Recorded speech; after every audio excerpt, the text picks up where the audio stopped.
You just have a gut feeling as a mom, like looking at your child and seeing this is not okay. Something is really wrong. Not using the EpiPen could have enormous consequences. Using the EpiPen and realizing you actually didn't need it. Right. Almost zero consequences. Yeah. Even though it feels huge. It was traumatizing. It's like a giant dark cloud in my brain. But if you zoom out a little bit, you see the pie chart. And that did help put it into perspective. Welcome back to EpiPod. Danielle's had anaphylactic food allergies her entire life. And Sarah is a food allergy mom to 2 kiddos. Managing this invisible health condition can feel so isolating. Do you also feel like you have a degree in overthinking? If you're nodding your head like me, then you're in good company. Let's get you off that allergy island right now with people who get it. Ready to dive in?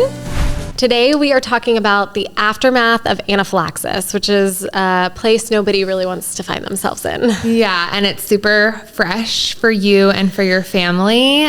Even just talking about it, or like we've talked about it a lot of times before, whenever I see a story like that in the media, or a friend of mine an allergy internet friend has gone through something and is posting from the ER, I immediately am like, whoa, like, I can't even look at it. Like it can be the cortisol. Totally. It can be really triggering, can like send a chill down your spine. Yeah. And that's me who I didn't just go through something. Like it's been a week. Yeah. Since Graham went to the ER in an ambulance. Right. 2 EpiPens, a whole 9 yards. Yes. And we don't want to obviously cause any kind of like anxiety for anybody out there listening or watching. So number one, if this is a triggering topic for you and you're not in the place for it, like we have plenty of other episodes, or just hang on till next week if you're caught up. But also please know that while I'm going to briefly go over kind of some of what happened, this whole episode is not going to be like a rehash of the scary, gritty details. It's more going to be how we can kind of move through, I should say, all of the deep and scary feelings. And caveat, like, it's only been a week. Totally. So when I say move through these feelings, I am still very much figuring it out. However, I'm going to do my best to share kind of what has been happening or working or helping me, especially with the support of a lot of people on my Instagram who have gone through this too. That's what I was just going to say. Prior to this, you had never had to epi Graham. There have been times where allergists are like, oh, that's probably, that was 2 systems you probably should have. Right. But you've never had to call 911. You've never taken the ride in the ambulance. You've never had to, oh my gosh, the first one, he still doesn't feel good. We have to administer the second one. Like, that is really unknown territory, even for a food allergy mom extraordinaire who has like become a medical professional in this one little niche. Like there is still uncharted territory for someone like you. And the aftermath is a whole other beast. And I know that whenever I would reach out, I couldn't even see straight. Like, I don't even know how I can receive support. So receiving things from other food allergy parents and families who have walked the path that you just unfortunately had to walk was really helpful. Yeah. And so first of all, thank you for being willing to go back through it. Yeah, thanks. It is. I would say the aftermath in some ways is worse than the actual situation. Not because the situation was good in any way, shape, or form, but it's the reliving it for me over and over and over again. The constant like replay in my head. In all the senses, right? You think of a movie and you're like kind of watching and hearing it, but like to live it and then kind of relive it in your head again and again and again, or like to walk past a trigger. Like, so for me, it all kind of transpired in the foyer, like right when you walk into my front door, because we wanted to have them close to where an ambulance could come. And so even truly just walking up my stairs every day, like it's gotten maybe a little bit better day by day, but it's hard to walk past the spot because all I see in my head is him lying there. It is, see, I'm like struggling a little bit, and I really don't want to like fully let myself go there. Just like emotionally, it's a lot. But I'll give like the quick, maybe Reader's Digest of what happened. Right. And to reiterate, like if you are listening to this and you're like, maybe I should turn it off. Yeah. For sure. Turn it off if you need to, or skip ahead. Maybe we'll put the timestamp or something so you'll know where to skip ahead. But also know that she is sitting across the table from somebody who is extremely anaphylaxis, medical emergency trigger sensitive. So again, our goal with this is to provide just enough context where the helpful things in the aftermath, it will make sense. But we don't want to trigger anybody. For sure. Yeah. So obviously most people who listen know that Graham's in treatment. So this wasn't an accidental exposure. He wasn't at school. Nobody handed him something on the playground. No. Yeah. He was eating his regular dose. So to take it back a little further, my friend was in town, my best friend Rachel from Dallas. She was driving through to a conference and decided to stay with us for the night. And we were going to dinner, and we both were like, love to eat early and get back early and all of that. And it worked in our favor this time. So we went out early, like 5 p.m. I was gonna say, are you eating dinner at 4 p.m.? Yeah, pretty much. Oh my gosh. I mean, like, I think we left the house around that time. And we get there at 5 and have like a lovely dinner. It was so fun. And I was like kind of itching to go out even more out. Like, let's go get another drink. And she was like, yeah, or like we could just go home and have wine on the couch and like relax and catch up and chit chat and get in our comfies. And I was like, you know what, that sounds good. Say less. Yes, comfies, say less. Exactly. And so I was like, okay, yeah, let's do that. That sounds good. I think she had a big day the next day too. And anyway, so we got home, and meanwhile at home, Mark had fed the kids dinner, solo parent, dad style, and ordered Domino's, which for us is a new thing, right? We passed dairy freedom not long ago through treatment, and he likes pizza. It's easy. He likes pizza. It's like a huge thing that he just even likes something. Totally. New taste, new texture. Yes. Yeah. And just like the convenience of like, oh my gosh, our family can finally pick up the phone and order a pizza. Are you kidding me? Yeah. And so, you know, he had like a pizza dinner and movie night for them. And then during that time, or maybe like an hour later, he did his peanut dose. Technically, and there's some guilt here, you know, we are supposed to keep dairy and peanuts 4 hours apart. We had been really lax with that because he's been doing so well with dairy, and it's been a little, like we've been doing it for a while now, where we don't necessarily stick to that window, and it's been fine. Like we've never ever had issues with that before. He's also in like the final stages of peanut treatment. Yes. Like it is like, all right, hold 19. Yes, which 18. is or 18. Yes. Yeah, it is a crazy amount for crazy amount for a little kid. Yes, to even be eating. Yeah. Yes, and then and also in this holding period, normally you're like slowly escalating, and I think because we're not escalating, we're just holding at 18, and everything's been going so well. You know, we kind of let our guard down a little bit. You're comfortable. It's like this is what we do every day versus like, all right, check the chart. Right. What 0.018 are we going up today? Totally. And you know, like we just crave. I remember one thing Mark said after all of this is like, he's like, I just wanted to do the normal thing. Like I just wanted to order pizza and then do our dose and go to bed. And that's kind of what he did. Right. And, so we got home, Rachel and I, and it was probably, I don't know, maybe not even a half hour later. He wasn't asleep yet, but he had just gone up to finally go to bed, and it was maybe, I don't know, 10 minutes after he went up to bed. He had his dose and the hour had passed? Yes. Wow. Yeah. The like safety hour, and now you can like take bath time and like relax essentially. Yes. And so it had been about an hour since his dose, and it had been probably 30 minutes, maybe 10, 15 minutes actually, since he went to like lay down for bed.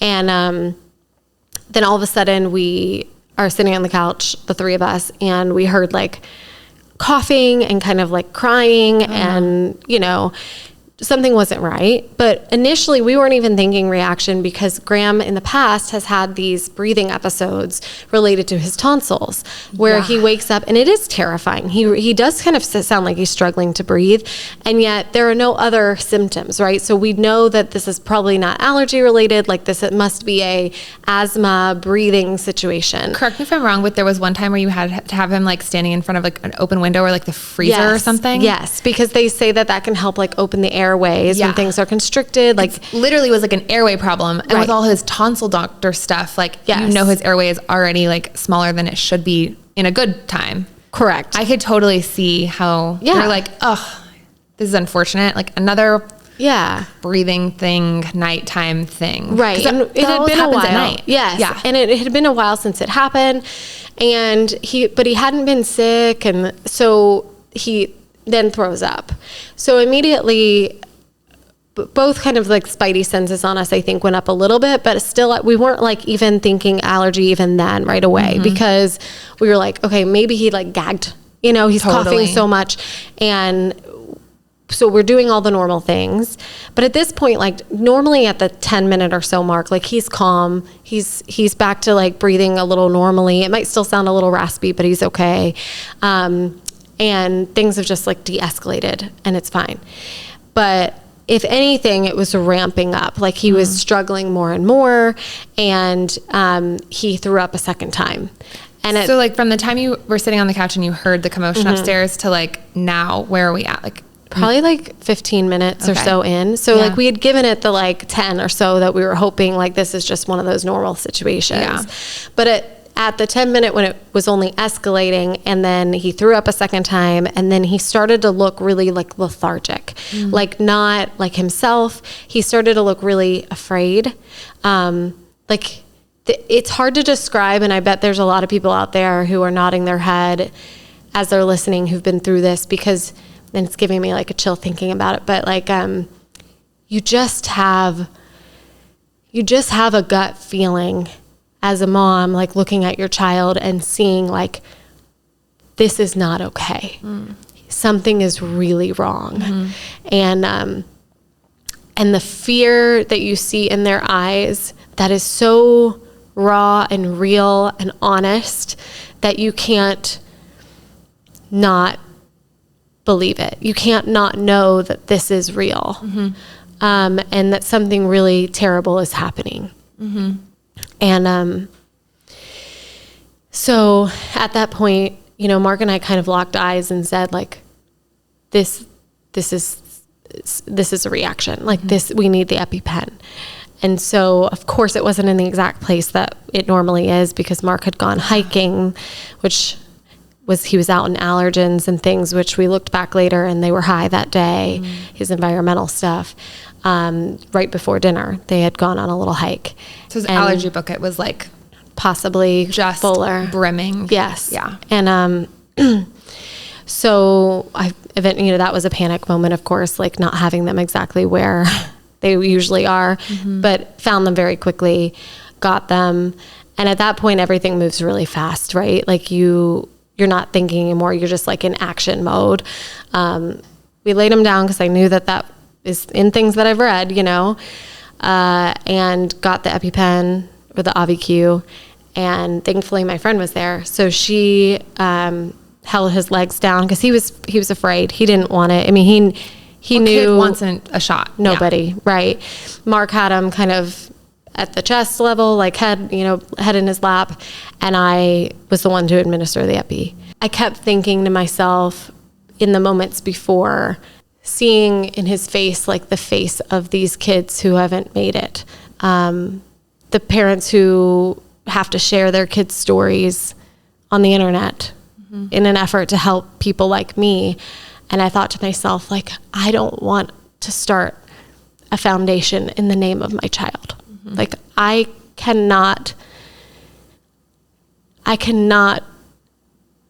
start a nonprofit in Graham's name because he didn't make it. Like, that can't be me. I love those people dearly, and I respect the hell out of them, that they have turned such a horrible tragedy into something that can help others just like me, and yet I don't want to do it. Oh, no one would. And I just knew, like, that can't be me. Like I have to do something and I have to do it now. And I think that combined with really making a big effort to practice using the AviQ and knowing what to do, I mean, it just was jump in action mode. And I used it.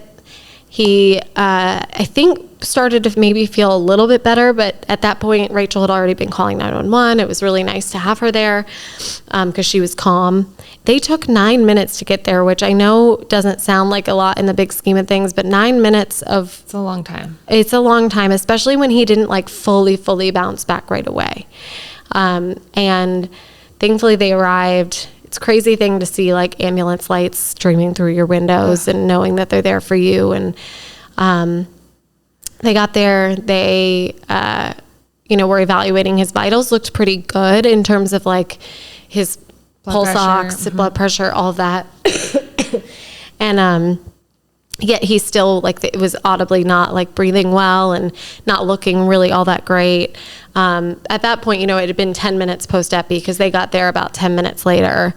This is me saying, you said we are going to do an episode on like reminding, because as somebody who's had this their whole life, I'm like, how long should you wait until the second one? Like, I don't know. Yeah. Like, and you were able to spring into action and almost like muscle memory it. Yeah. Because you would practice so many times, you would practice with his teachers, with even the school nurse, like you had that on your side. Mm-hmm. So it had been 10 minutes. Is that what the rule of thumb is? Yeah. I mean, I think I've read everywhere from like 5 to 10 minutes. Yeah. But certainly if they're declining or like not, like I think even if they like went from awake to unconscious, I think you'd give it 2 minutes later, right? Like you do what you need to do, but certainly if at the 10-minute mark they are not improved, I think that is what is standard.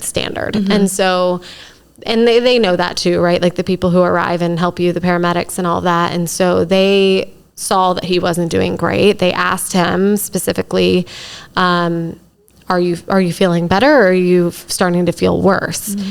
And he said he was starting to feel worse again. And so they decided to give him another epi. This time they drew it up like in a syringe, that they had, and they administered it in his arm, actually. Interesting. Which I think is fine, maybe in that way. Like I think the injectors need to go in your leg, but I actually should probably Google that or like ask a doctor. But that's what they did. That's what they did. And what's crazy is like, well, the first one, I felt like maybe it helped him a little bit for a little while. But nothing drastic. The second one was very drastic. It was like within a minute, he was feeling better. Like a minute or two max, his breathing got better. He looked less kind of paled and scared. Mm-hmm. He, within 5 to 10 minutes, was like himself. I mean, almost. Not quite himself, but like very bounced back. And then when we were in the ambulance, Mark left to get in the car. Thankfully, again, Rachel was there and could stay with Ethan. Ethan slept through it all, thank goodness. Yeah. And I rode with him in the ambulance to the hospital. And at that point, he was like, can you read? He wanted to bring his stuffy. He wanted to bring his book. So we put all that in the ambulance. He wanted me to read it to him while we were driving there. And by the time Mark pulled up and like met us as we're walking in on the stretcher, he looked at me and he's like, oh my God, he looks great. Like he looks so different from when I just left you. And it was like no more than 10 minutes drive to the hospital. Wow. So really like 20 minutes after the second epi, Mark was like, he looks better. Like he looks like nothing happened. Yeah. And it was true. This is such a good reminder for people who have never had an EpiPen, like myself, where you're like, the narrative that's always in my head is like, is it going to work? Like the horror stories that you hear in the news cycle, like, and the EpiPen wasn't enough. And the truth is, from conversations I've had with my allergist and with my therapist and we've had on this podcast with Levi, who was the Olympian gymnast who went into anaphylaxis at the Olympic Village, talking about how like most of them work. Like the sensationalized stories that you hear in headlines are the far minority outliers. Yeah. Or they're the ones that it was a long time between symptoms and epi administered. Yeah. It was an epi that was a year or more old. It was one epi and not 2 epis. Yeah. Which is why, again, you have to have 2, right? Yeah. Like the first one wasn't enough for Graham. He needed 2. Yeah.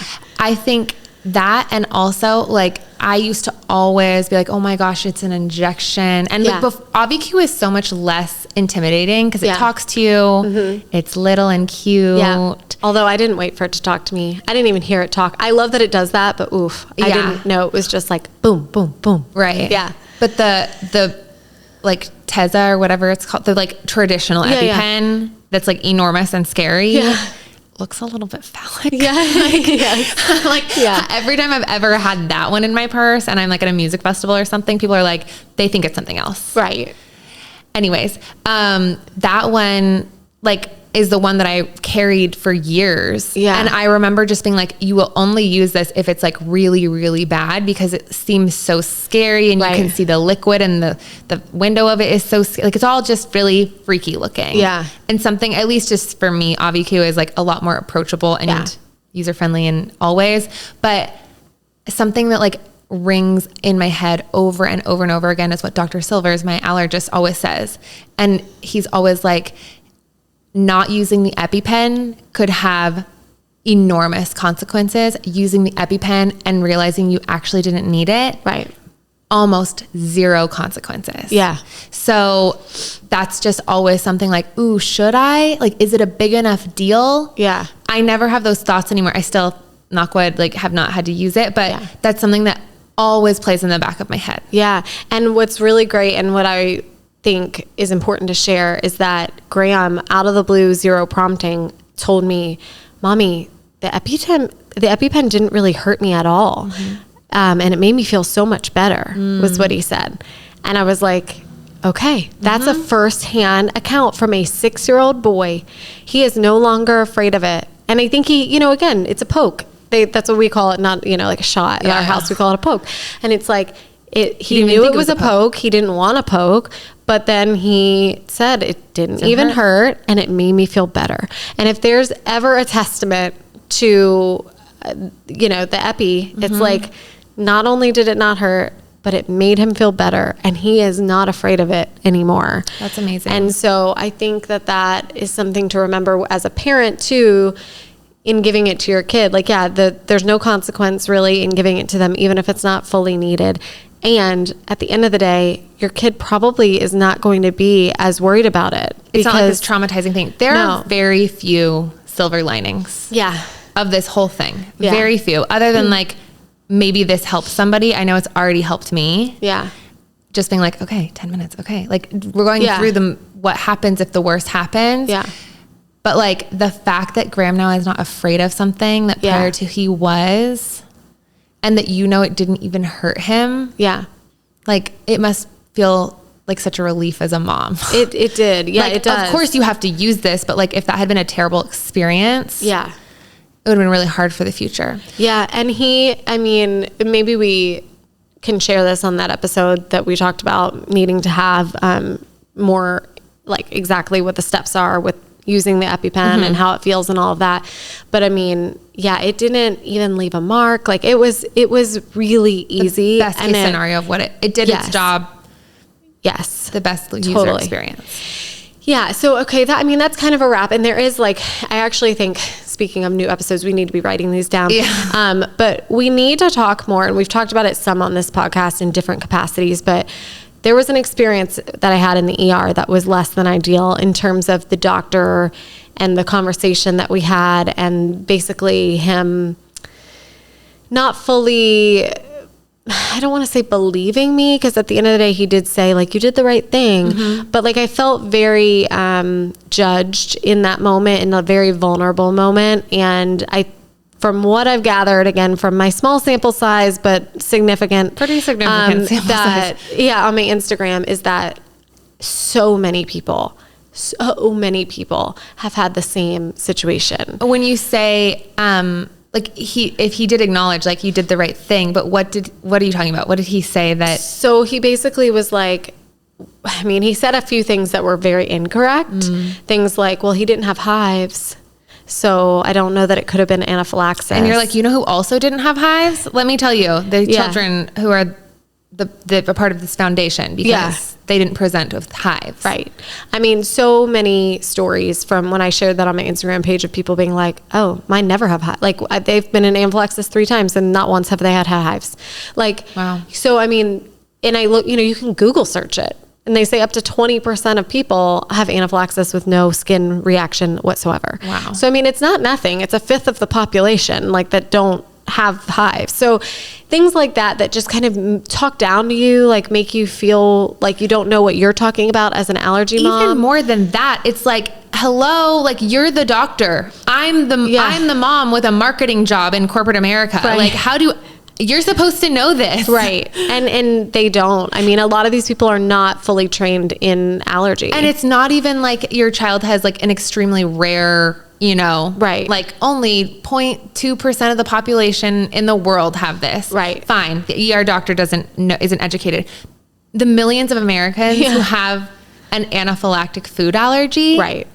I feel like you should know, my guy. Like, hello? Yeah. Yes. And I do, it is an evolving field. I get that. Like there are more people today than there were probably when he was in med school. But yes, I mean, it's not really an excuse. And there were a lot of, again, just like plain false things that he said. And again, you're somebody who's not a doctor. So you're like, well, I guess I need to listen to the doctor, but then you also know better. And it's just this very weird situation. Traumatized. Totally. Like you're still, I just witnessed my son not being able to breathe. Yeah. Like what? And injected him with medication. Yeah. Like I'm not going to argue with Joe Schmo ER man right now. Okay. Executive decision. We have warned the trigger warning people, my people. Yes. So if you have sped forward and you're just rejoining us because you are not in a place where you wanted to hear like the rehash of what happened, welcome back. Yeah.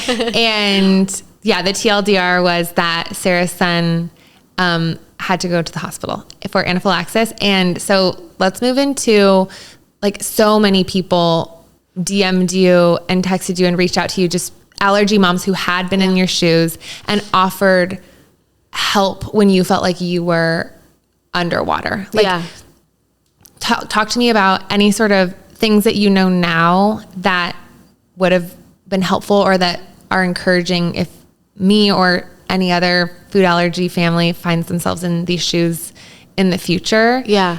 Because I know that there's like still messages coming in of people offering solidarity and also just like tactics to like keep your head above water as best you can. Yeah. I think, and I'll share too, like what's kind of been working for me. I think always time, right? Mm-hmm. So like in some ways there's really nothing you can do, but just like give yourself some grace and some time, which is hard for someone like me. I'm just like not the type of person that allows myself time and grace to get over things. I'm like, I should be strong. I should push through, totally. And I'm just, I have too many things on my plate to do anything but be strong and push through. Yes. But I took time off of work. Like so many people were like, take time for yourself. Like he's fine now, which is true. It's so hard because you watch them struggle so much. And then all of a sudden they're just fine. Like they just like go back to school. Yeah. Like it's like nothing happened. Back at his Ninja Warrior after school club. Like, yes. And so, but then meanwhile you're not fine. Right. And so something that a lot of people say is like, truly make it a priority to take care of yourself, to let yourself rest, take a day off of work. Like don't try to jump back in the way they've jumped back in. Mm-hmm. This is harder on the parent, honestly, than the kid most times. So I did try to do that. Like I took a day off of work. I kind of sat with my feelings for some time. I tried to stay off. Like I didn't immediately, I think it was like 2 or 3 days later that I posted on social media because I didn't want to talk about it so much right at first, other than just processing with my husband. Mm-hmm. Other people, I love to write. So like I process by like writing out, journaling my feelings. Same. And so I did have, some people mention that to me. And it did help me a lot. Therapy, we've talked at length about therapy in the past. But that was a few days later and very helpful. And one of the tips she told me was, which sounds kind of obvious, but also it's hard to make your brain do it. But to really allow yourself to go through all of the emotions. Like I started to feel really angry about things. And I think I was trying to like shut that down. And she was like, don't, like feel really, really angry. And at the same time though, like once you've felt it, you can kind of let it free a little bit, so like feel it and then remind yourself like, he is safe. I am safe. Like the immediate moment is like, you're allowed to feel it, but know that like you are not in crisis now, and so for me, that was helpful to literally say out loud, like, it's okay. You're feeling afraid. You're feeling mad, whatever it is, like, but right now you are safe. Your child is safe. And like, just breathe for a moment. And that has been really helpful to literally say it out loud. So your brain registers it as a real thing. Yeah. So those are just like some therapy tricks. I will say that when I put it online, just the overwhelming amount of support in general, like the hundreds and hundreds of people who were like, I've been there. I know how you're feeling. This is awful. Like the commiseration, the understanding, which I know like not everybody would have that, but just to even know like from listening to this now that like you truly are not by yourself in this. It is a sad reality that so many people have sat in these same positions, have epied their children, and it is the most awful thing, but they've come out the other side. And so that alone, like kind of knowing that like, this is not an anomaly. This is a thing that happens and it sucks, but it does happen. It's back to that. Like you feel like you're on an island. Like you go back to Graham's back at school, you're in pickup line and all the other families are talking about soccer practice and the bake sale. And like everybody is doing this one reality and you feel like you're alone in this thing. And it's even more heightened because this even thing on top of this thing that was terrible and terrifying happened 24 hours ago, 48 hours ago, whatever it was. Right. But the truth is like, we're all on an island, but like, there's a lot of us on our island. Yes. Like it's the Bahamas. There's lots of islands in the Bahamas. Yes. No, it's so true. And then something that I thought was really, really helpful, and I shared this too on my page, was one of the other moms in the program that I've gotten to know, and her child actually babysat. She's an older gal and babysat for my boys. She's had a few reactions in the program as well. And she said something to the effect of, this sucks. These reactions are the worst thing ever. However, think of the entirety of the days that you've been in this program, which is going on 3 years now. And there have been 2 days maybe that you've had these minor reactions, these scares that are, again, not fun, not an ideal position to be in. And this one day that was probably one of the worst of your life. But there were 1,000 days where everything was fine. And yes, there are days, when it's a struggle and whatnot, but all of those days, he didn't have a reaction. You marched forward another treatment day. You checked the box. He was fine. He went to bed. He was safe. He was well. And so when you think about it like a pie chart, right? I mean, that's the entire pie except this teeny tiny little baby sliver of, good being the main part and the bad being such this tiny, tiny part. And even though it feels huge, it was traumatizing. It's like a giant dark cloud in my brain at that moment.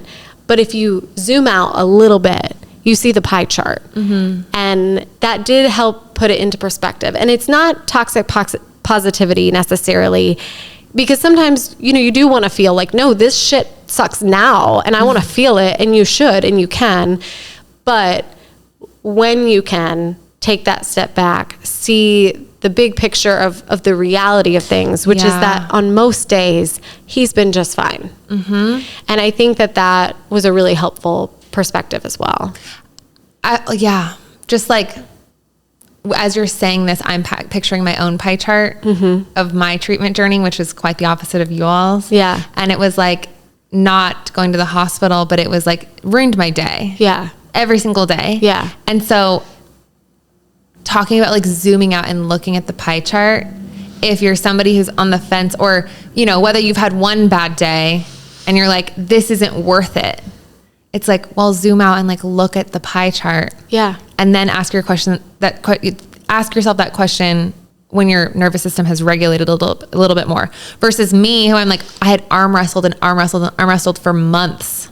Yeah. And it was like, if I had zoomed out earlier and looked at the pie chart, it was like, baby girl, like how many struggle days? You have a very small sliver of days where like you mentally were okay. Yeah. Like this wasn't for you. So I think that that's a really helpful tool. Like obviously in these situations that are really intense, but I think if you are listening and you deal with anxiety or indecision, I love that tool. Yeah. I think the hardest part for me looking forward now, beyond like the flashbacks, the replays in my head, is the idea that it feels kind of out of my control. Meaning I don't, beyond the 4-hour window thing that we got a little flexy on, even the clinic says they're not entirely convinced that had much to do with it, which does alleviate a little bit of guilt. They're like, his numbers are so good for dairy. Like he's doing so well. Even his peanut numbers are still trending down. Like we had just done blood work. He's like, you know, you probably didn't have as much control of this, which in some ways is freeing and in other ways is terrifying. Yeah, because you're like, I want to know so I don't do it again, so it doesn't happen again. Yes. And I think that it all kind of goes back to there's not much we can do. Like allergies are kind of a crapshoot. Yeah, like, the immune system is actually so wild. Yeah, and it's always so in flux, you know? And so did it have something to do with the fact that he was out in the allergens, environmental allergens before? Did it have something to do with the pizza? Did it have something to do with the fact that he did get a cold right after, or that a week before he had been struggling with stomach bug and he was better from that, but he was still kind of like his taste buds were different. He didn't want to eat certain foods he was used to. Yeah, that's why we were struggling with even doing the dosing in the first place. Right. Is like it all of a sudden, because of the virus, his taste buds were like hard no. Yes. And so while we are always consistent with treatment and we were able to like get things down, there were a few days here and there that he probably was off by one, which again shouldn't make a huge difference, but things weren't totally normal, right? Well, yeah, but you can just tell, like you have these like it is so clear that his immune system was like the bucket was brimming. Like it was really going through something. Yes. And it was affecting him in a lot of different ways. Right. So I think that is hard to not fully, like in that moment, right? Like if we would have been worried about that, we wouldn't have given him the dose. Right. But we didn't really know that was a thing, or that Nothing was happening. Screaming. No. There were like little things, but there's always little things. Right. Exactly. And if you were scared of every little thing and you would never dose and then you would, you know. And so I think again, in some ways though, it's a little bit freeing in the sense that like giving up some control of like, I have to just do the best I can. And also I have to know that like, I am so prepared. And that's another thing, that's something I've said to people before, but people were saying back to me was like, but look at you, but look at what you did. You handled it. Like you saved him. You took a terrible situation. You took your knowledge, you put it into use, and he was fine. You did that. So yeah, if nothing else, rest easy knowing that like you're a boss. You handled this. You saved your child, and he's okay. You are equipped. Yeah. You have what you need. You have resources available to you. And that is comforting, even in a very uncomfortable situation. I am, as always, like I've always been so in awe of you, but like this especially is just so unfair and so crazy. I really am just so in awe of you. Like, I'm so proud of you too. But two things in particular, you had, and it sounds like Mark did too from our offline talks, like I'm so proud of you for after like, I mean, I've probably been like months, like the better part of a year being like, yeah, I really should have a therapist. Like, oh, I really should get into therapy. And like when something terrible happened, like you weren't scrambling to find somebody. You knew that you're like, thank God I already have an appointment in 2 days. Yeah. And I am so proud of you for past you doing what future you needed without you even knowing that you would need that as a lifeline. Yeah. And I'm also so proud of you that like, I can't imagine dosing again after that. Yeah. And you have. Yeah. You have done dosing. And it's not just like one little time. Like you guys have gotten back on the horse and you're building back up. And it's just like, I don't know truly anybody with the amount of grit and like you are just such a capable mom, a capable like accidental medical provider. Like you really couldn't have done any better for your family or for yourself. Thank you. I'm so proud of you. Thank you. And you wrote me the like most poignant and like beautiful and real note. Danielle, like next day did like the thing that you wish like, you know, everybody knew the proper things of like just showing up, but not being like intrusive, but like showing up and like wanting to show love and support. And like, I felt that so much with you. Like she just like texted me, there's something on your doorstep. Like first before that, obviously, like, what can I do for you? Is there anything specific? But then like when I had nothing to tell you, you know, cause I was just reeling, like just showing up with like a beautiful thing of flowers and like a card that just meant the world, because it wasn't trying to be like, it's all going to be okay. It was like, if you're listening and anybody you know is going through something, like I should publish, I won't, but I should publish your written words. You can. If you want to. Yeah. I was not expecting you to say that. But No, because truly it was just like, I'm mad for you. Like you were like repeating kind of what I was saying, that it's like, it's not fair. Like, I'm mad for you. This is not okay. Like, I'm so sorry that this happened. And it just felt like such the friend I needed in that moment. So thank you so much, because it was a master class in showing up for people. That's kind. I'm trying not to cuss. I am, imagine a lot of cuss words, insert there, so pissed off. Yeah. Like you have had a life with kids, even without special, you know, medical things going on, is crazy. And that's coming from somebody who just sees it, because I have close friends who are in the thick of it. Yeah. But like, I know how crazy it is. Then with treatment, with work things, with friend things, with family things, with just like you things, like you and Mark have been on like the most insane, like not FDA approved or whatever, whoever inspects the roller coasters, like the most unsafe roller coaster. It's like, somebody unstrap them from this. Like, this sucks. And then when you're like already at the point where you're like, I really can't take anymore, so I'm gonna need a break. God, universe, whoever's listening, like, I really can't take another round of this roller coaster. That happened. Yeah. I am just livid. Yeah. For you. Yeah. I am so angry. It is so not fair. Like, none of this is fair, but like that and the way that like all of these different events lined up for you. Yeah.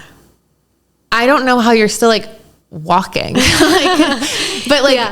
And that's why like back to like, I don't have anyone in my life that I'm more in awe of, because like, not only are you walking, like you got your kid back on the bus for treatment, like you're back to being super mom, like going on the field trips, like you're back to work.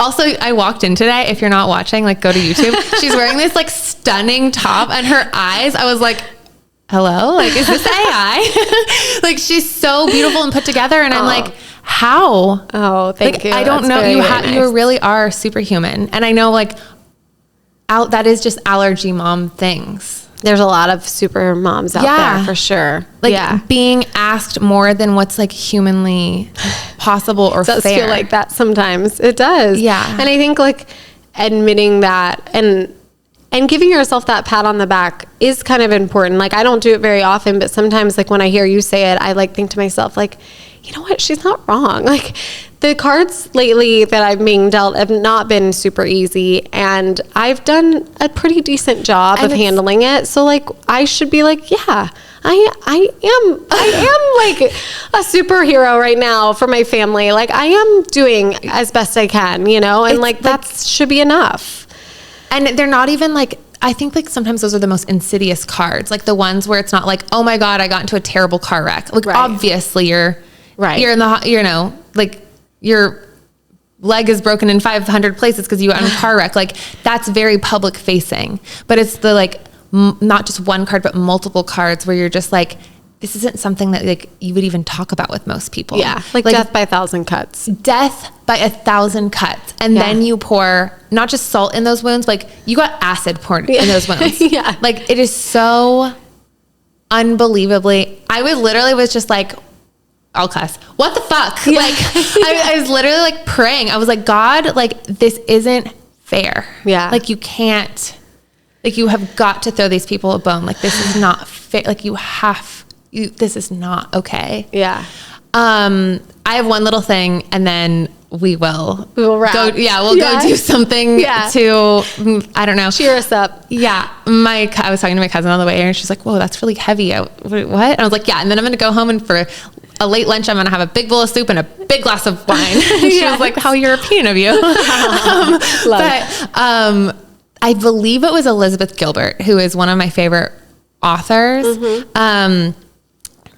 I could be wrong, but I'm pretty sure it was her on a podcast talking about like when you're having big emotions, like, or it may have been Glennon Doyle. It was one of them. It was one of the most fabulous of my favorite female writers, but they were talking about how like, even though we're adults, like having big feelings, it's like you have a 2-year-old inside of you, and telling a 2-year-old who needs to like run around the room having a tantrum, like you have to let yourself have the tantrum in whatever way that means. Like in a journal for you, like you wrote such beautiful poems, like it could be working out, it could be crying with your spouse, it could be whatever it is. But like, if you are trying to just like sweep your in need of a tantrum toddler under the rug, like you can't put a toddler under the rug. Like you have to sort of like at certain stages, just let it run around the room, and then it gets tired out and your grief, your anger, your whatever, it's like, just like a kid will sit down on the floor and like, okay, now I want to read this book. Like now we can move on. Yes. But I'm just proud of you for letting yourself tantrum, the therapy, being willing to share. Like this certainly wasn't easy. So I love you. I'm proud of you. I'm sorry. You're amazing. Thank you. We will, we'll be back next week, but no, we will, whether it's next week or sometime in the future, I have just become like so aware that I don't actually know what I'm doing quite as well with the action plan. Like, it's saved as one of my screensavers on my phone. Like, I have the trainer. Like, I feel like I would know what to do I guess, but it scares me to use the trainer. It scares me to think about it. Like I'm such a trigger warning person. Yeah. So if you're a Danielle in this boat where you're like, like I don't want to deal with that because it makes me feel some type of way, like girlies, and if you're a boy, like we're all going to get over like being triggered by something is like, that's fair, but being unprepared is not an option. It's not going to serve you. I feel unprepared. So let's do it. Yeah. We're going to do that in the future for you guys. And then on this episode, I was thinking to myself too, like, again, I am newly going through this. So like if anybody does have good tips to like work through the aftermath of anaphylaxis and like what has worked for you, how have you reframed, please leave it in a comment on like whether it be Spotify, our social media, when we post little links or like clips of this episode.